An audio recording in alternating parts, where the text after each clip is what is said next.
ধূমপান করার ঘটনাকে কেন্দ্র করে প্রাণ হারিয়েছেন এক যুবক। এই ঘটনা সামাজিক যোগাযোগ মাধ্যমে ছড়িয়ে পড়ার কারণে পুরো এলাকা জুড়ে বিরাজ করছে আতঙ্ক। কোথায় ঘটেছে এমন ঘটনা?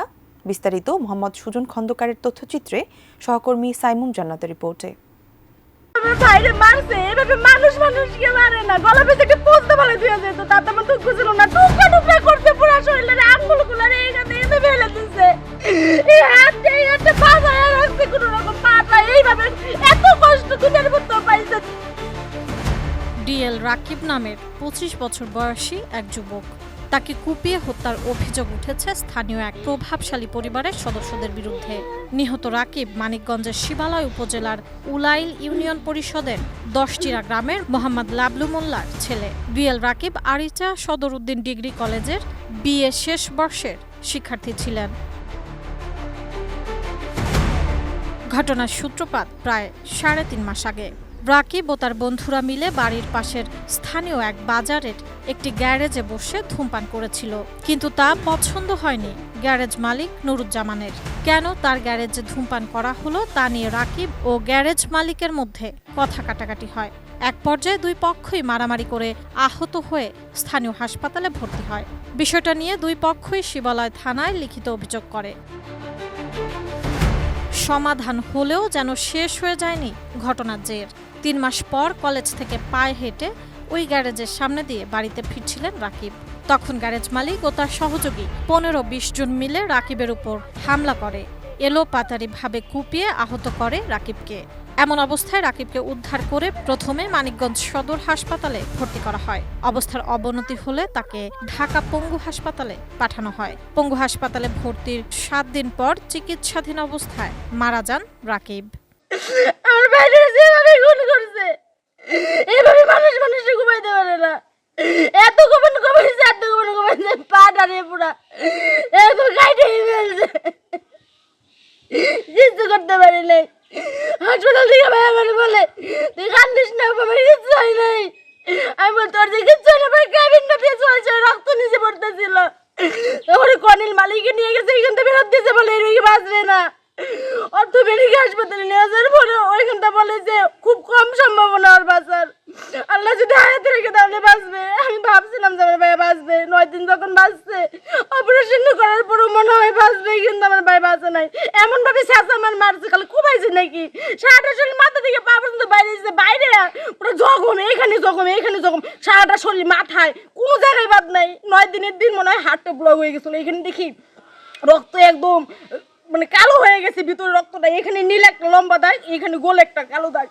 এই দাগ ওই দিন রাতে আমি 2টার সময় দেখছি ভাইয়ের। আমি বলি, ভাইয়া এইসব সরাসরি মানে বুঝলি এইগুলি চিনু কেমনে আসতেছে? ও তখন বলতে চাবেন না, নিঃশ্বাস বন্ধ হয়ে আসতেছে, ও পানি পর্যন্ত খাইতে পারে না, এইভাবে সয়ে পড়েছে। 4টা হাত পা ব্যান্ডেজ, ও তো উঠতেও পারে। যখন চোখের ইশারায় আমার সাথে কথা বলে, ও কোলের ভিতরে আমার মাথাটা ছিল। আমি উঠাই গিয়ে, ভাইয়া একটু পানি খা।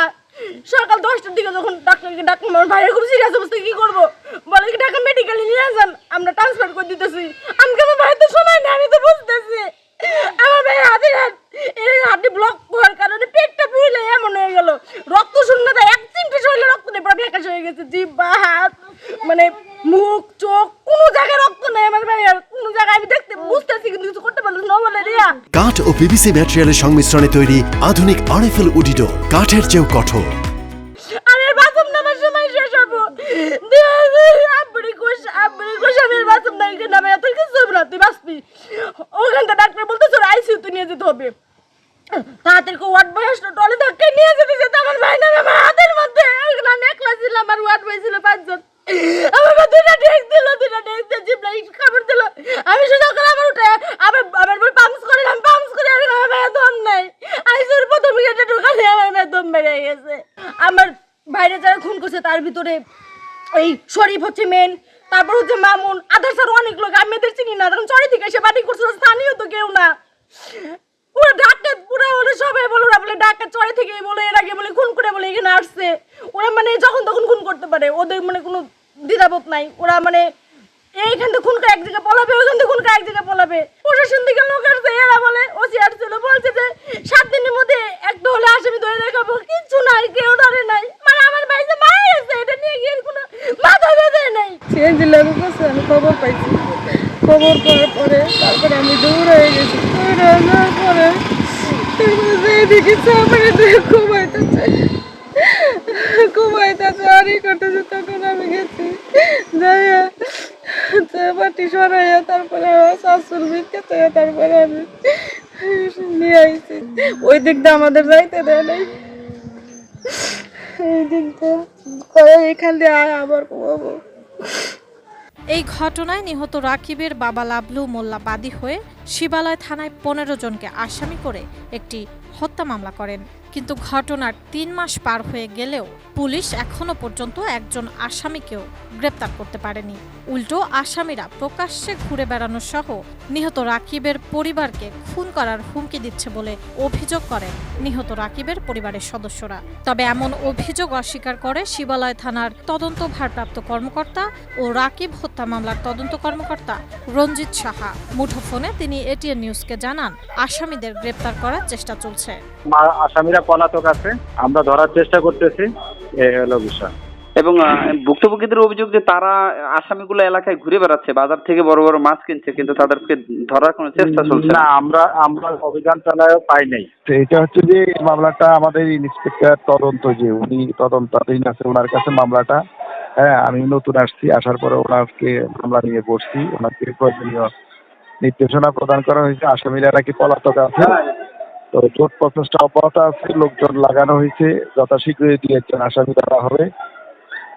মামলা মোটামুটি ভালোভাবে আমরা তদারকি করতেছি যাতে অপরাধীরা কোনো ছায়া না পায়, আর হচ্ছে যে আপনার পার্টি যে সে যাতে ক্ষতিগ্রস্ত না হয় এই ব্যাপারে আমাদের সিনিয়র অফিসার নির্দেশনা আছে এবং আমিও প্রয়োজনীয়।